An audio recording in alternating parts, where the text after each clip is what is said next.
प्रिय विद्यार्थी मित्रांनो, मी दीपाली कुलकर्णी देशमुख माझ्या विंग्स ऑफ फिजिक्स या चॅनलमध्ये आपलं सगळ्यांचं मनपूर्वक स्वागत करते। आपण सीईटीच्या परीक्षेसाठी व्हेक्टर चॅप्टर बघत होतो, त्याचा पहिला पार्ट मी अपलोड केला आहे आणि आपल्याला माहिती आहे की 2020 पर्यंत हा व्हेक्टर चॅप्टर होता। त्यानंतर 2021 ते 2024 हा परत नव्हता। 2025 पासून पुन्हा व्हेक्टर चॅप्टर हा ऍड झालेला आहे आणि त्याच्यामुळे 2025 ला या चॅप्टरवरचे कोणते कोणते प्रश्न विचारले गेले ते ह्या भागात आपण बघणार आहे। पहिल्या भागात पण आपण काही प्रश्न पाहिले, या भागात पण काही प्रश्न पाहणार आहोत। त्याच्यामुळे तुम्हाला कल्पना येईल की साधारणतः टाईप काय येतो आणि एक एक टाईपचा एक एक प्रश्न, एक 4-5 टाईप तुम्ही केले की तुमचा 1 मार्क फिक्स झाला। आणि म्हणूनच आपण 11वीच्या चॅप्टर पासून ही पीवायक्यूची सिरीज सुरू केलेली आहे। तर चला तर मग वेळ न घालवता आपण सुरू करूयात आजचा पहिला प्रश्न। If vector p that is equal to b I cap plus 6 j cap plus k cap and vector q that is equal to I cap minus a j cap plus 4 k cap are perpendicular to each other. Also, 3b minus a that is equal to 5. The value of a and b is option a that is equal to 2, b that is equal to 10. Option B, a that is equal to 1, b that is equal to 2. Option C, a that is equal to 2, b that is equal to 3. And option D, a that is equal to 4, b that is equal to 3. तर आता आपल्याला हे दोन्ही vector perpendicular दिलेले आहे आणि 3b minus a बरोबर 5 दिलेला आहे। आपल्याला अनुक्रमे a आणि b च्या किमती शोधायच्या आहेत। आता जेव्हा हे परपेंडिक्युलर असणार आहे ना, तर यांचा डॉट प्रॉडक्ट 0 येणार आहे, म्हणजे p डॉट q बरोबर 0। आता यांच्या कॉम्पोनंटचा आपण गुणाकार करू। हे आलं b, त्याच्यानंतर हे आलं -6a आणि हे आलं +4 दॅट इज इक्वल टू 0। आता याच्यावरून आपण ह्या a ची किंवा b ची किंमत काढून घेऊ। तर आपण याच्यावरून b ची किंमत काढू। मग therefore b that is equal to काय आलं तुमचं, b that is equal to 6a - 4 ही किंमत काढली। याला म्हणूयात इक्वेशन नंबर 1, ती याच्यात टाकून देऊ। मग आता बघा 3b तर 3 × 6a - 4 - a that is equal to 5। आता 6 3 जा 18a - 12 - a that is equal to 5 and therefore आता बघा हे झाले 17a that is equal to हे मायनस तिकडे गेल्यावर प्लस झाले 17 and therefore a that is equal to 1। आता a that is equal to 1 वाला एकच ऑप्शन आहे, म्हणजे b सोडवायची गरज नाही। स्मार्ट वर्क करायचं सीईटीला, तरी पण आपण सोडवू। आणि मग आता इथं बघा ह्या a ची किंमत आपण इथं टाकून दिली 1। मग आता ह्या इक्वेशन मध्ये टाका, नाही तर याच्यात टाका, काही फरक पडत नाही। मग b बरोबर a ची किंमत 1, 6 - 4, b बरोबर 2। एवढ्या सोप्या पद्धतीने a ची किंमत 1 आणि b ची किंमत 2 आलेली आहे, की जो आपला करेक्ट ऑप्शन आहे बघा बी। समजलं का? हे एवढं करायची गरज नाही, इथूनच तुम्हाला उत्तर मिळालेलं आहे, कारण a बरोबर 1 वाला एकच ऑप्शन आहे। समजलं? हा पुढचा प्रश्न, 2 vectors a I cap plus b j cap plus k cap and 2 I cap minus 3 j cap plus 4 k cap are perpendicular to each other when 3a plus 2b that is equal to 7. The ratio of a to b is x/2. The value of x is option A 0, b2, c1 and d4. आता बघा आपल्याला थोडंसं आधीच्या problem पेक्षा थोडंसं आणखी एक step वाढवून विचारलेलं आहे। हे दोन वेक्टर आहेत, हे एकमेकाला परपेंडिक्युलर आहे। परपेंडिक्युलर म्हटलं की यांचा डॉट प्रॉडक्ट काय येणार आहे, 0 येणार आहे। मग आपण त्याचा डॉट प्रॉडक्ट करून घेऊ। 2a - 3b + 4 that is equal to 0। आता यावरून आपल्याला किंमत काय मिळाली, तर 2a - 3b that is equal to -4। आता हे एक इक्वेशन आहे, हे एक इक्वेशन आहे, याच्यावरून आपण a ची किंमत काढू, की therefore 2a that is equal to 3b - 4 and a that is equal to 3b - 4/2। ही व्हॅल्यू आपण ह्या इक्वेशन, याला म्हणू इक्वेशन नंबर 1, इक्वेशन 1, 2 मध्ये सबस्टिट्यूट करू आपण। मग आता देअरफॉर काय झालं आता, तर 3a ची व्हॅल्यू टाकली 3b - 4/2 plus 2b that is equal to 7 मग आता हे सोडवू आपण.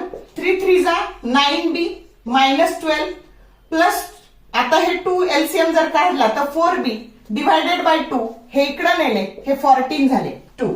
आता हे झाले 13b that is equal to 26 and therefore b that is equal to 2. b ची व्हॅल्यू 2 आली. आता ही b ची व्हॅल्यू इथं 2 जर टाकली तर a ची व्हॅल्यू मिळेल. आता 3 2 जा 6 -4 बाय 2 2 बाय 2 1 a ची व्हॅल्यू 1 आली. आता a by b that is equal to 1/2 आणि that is equal to x by 2. मग x ची व्हॅल्यू काय आली 1 आली. समजलं का की जो करेक्ट ऑप्शन सी आहे. मग अशी फक्त a आणि b च्या व्हॅल्यू काढायला लावल्या होत्या याच्या आधी. आता ते x बाय 2 आणि मग x ओळखा असं थोडंसं वाढवून दिलेलं आहे. समजलं का.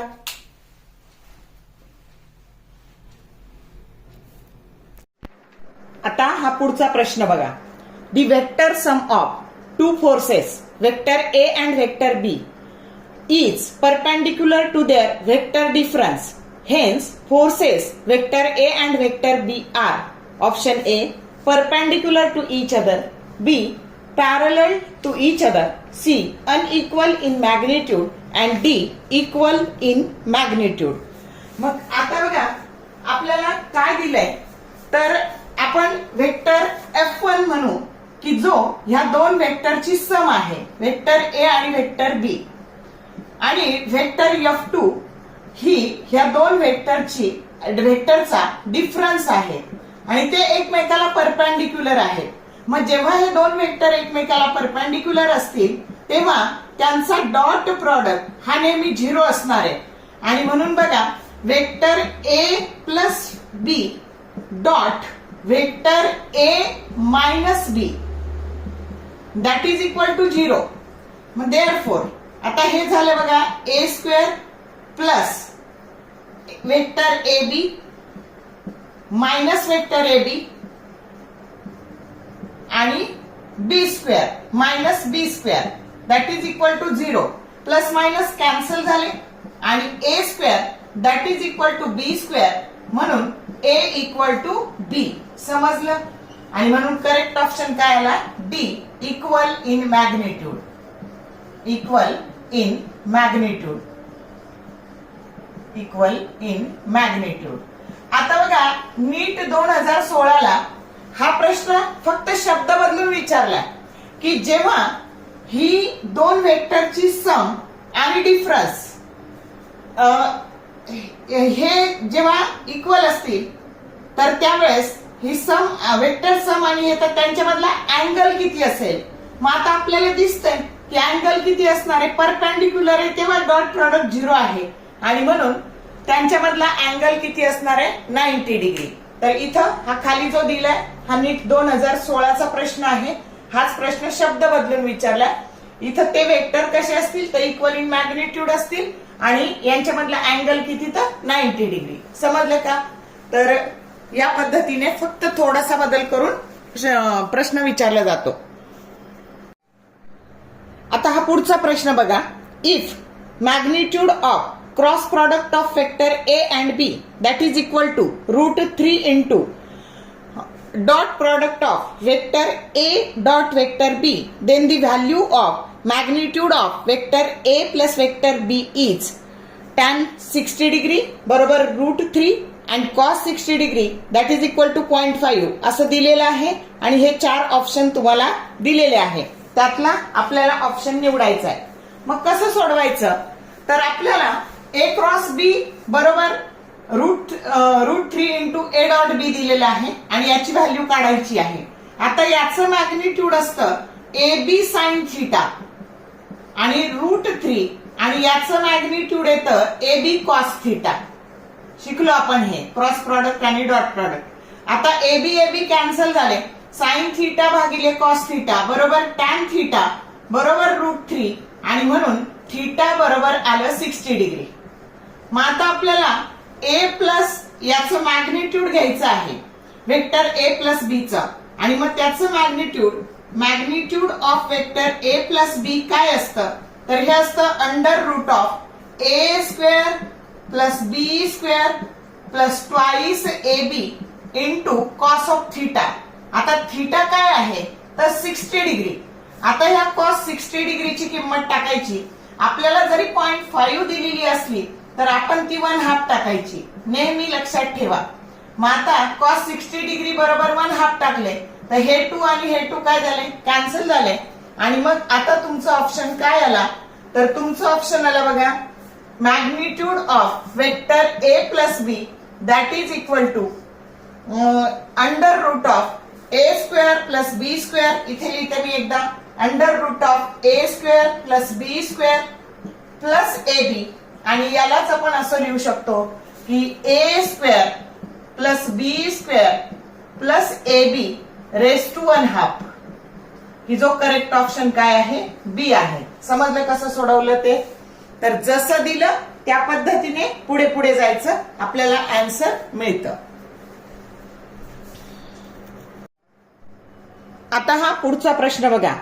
ए particle moves from position 3i cap plus 2j cap minus 6k cap to 14i cap plus 13j cap plus 9k cap due to uniform force 4i cap plus j cap plus 3k cap Newton. If the displacement is in meter, then work done will be option A 250 joule, B 300 joule, C 100 joule and D 200 joule. आता बघा आपला particle कुठून कुठे गेला तर इथून इथे गेला. मग आता पोझिशन वेक्टर किंवा त्याचं डिस्प्लेसमेंट काढताना काय करायचं, हे मायनस हे करायचं. मग आता 14i cap minus 3i cap बरोबर काय झाले 11i कॅप. त्याच्यानंतर 13j cap minus 2j cap तर हे झाले प्लस 11j कॅप. आणि बघा 9k cap minus minus plus हे झाले, यातून हे वजा करायचे, मायनस मायनस प्लस झाले तर हे झाले 15k कॅप. आता हे झालं डिस्प्लेसमेंट, म्हणजे पुढच्यातून मागचं वजा करायचं. असे 2 पॉइंट असतील, इथून इथं गेला तर इथून हे वजा करायचं. आलं लक्षात?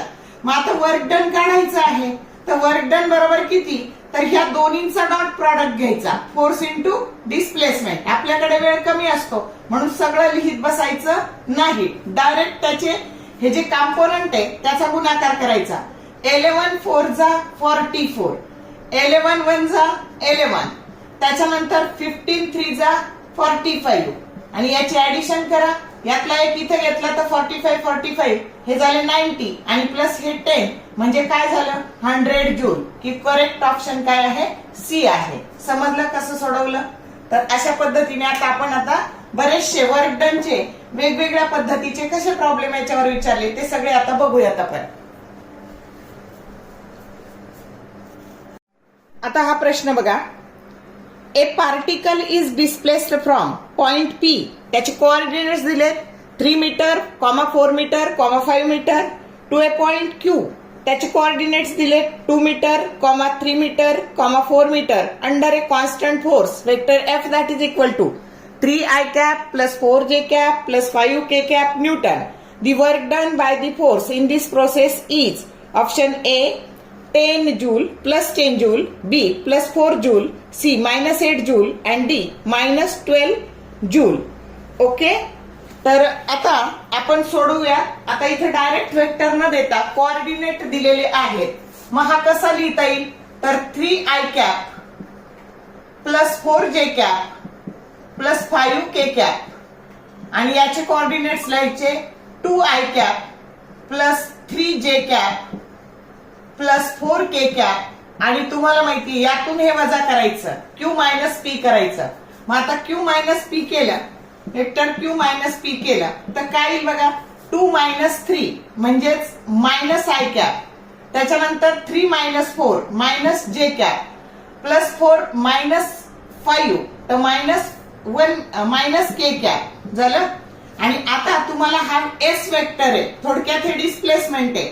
वर्क डन जर काढायचं तर ह्या दोन्हींचा डॉट प्रॉडक्ट घ्यायचा. मग फक्त कॉम्पोनंटला गुणू आपण -3, त्याच्यानंतर हे झाले -4 -3 परत -4 याने याला गुणलं आणि हे झाले -5.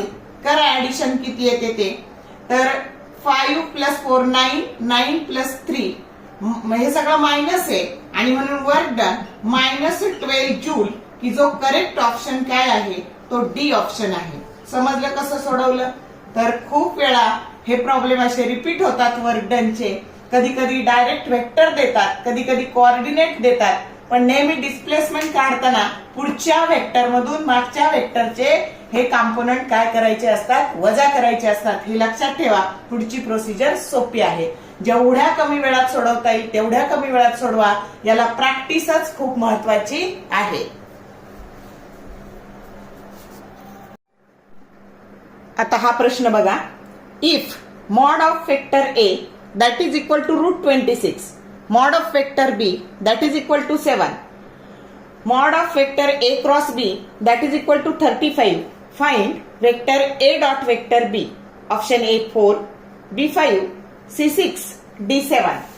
तर आता सोडवूया. बघा बराच लेंदी प्रॉब्लेम आहे, तर नीट लक्ष द्या. आता आपल्याला mod of a cross b कसं लिहिता येईल? The mod of a cross b that is equal to mod of a, mod of vector b आणि sin theta. मग आता बघा a आहे रूट 26, b आहे 7 आणि sin theta. ओके. आता याची किंमत 35 दिलेली आहे ही. मग आता sin theta ची किंमत आपल्याला मिळाली 35 डिवाइडेड बाय रूट 26 इंटू 7. मग आता हेच काय झाले? 7 5 जा 35, 5 डिवाइडेड बाय रूट 26. हे आपण का शोधले? तर आपल्याला वेक्टर ए डॉट बी काढायचा आहे. तर a dot b mod of a mod of b into cos of theta, cosine angle. मग आता तो कसा काढायचा? तर साइन अँगल मिळालाय, त्याच्याहून कोसाइन अँगल. आपल्याला काय माहितीये?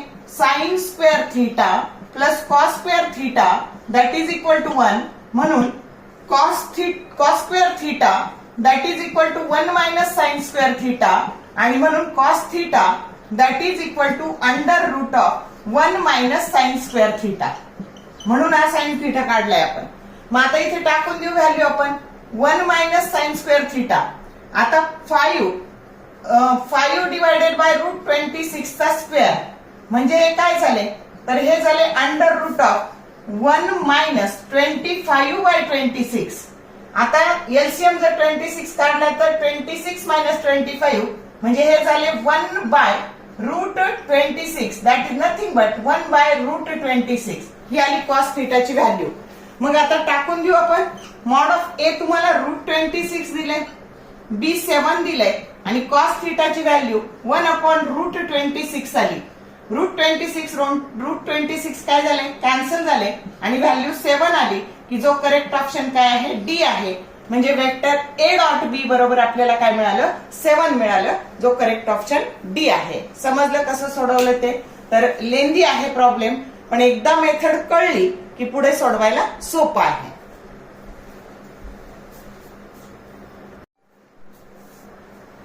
तर बघा आजच्या या भागामध्ये आपण बऱ्यापैकी एरर व्हेक्टरचे जे काही आहेत ते 2025 चे प्रश्न बऱ्यापैकी कव्हर केलेले आहेत.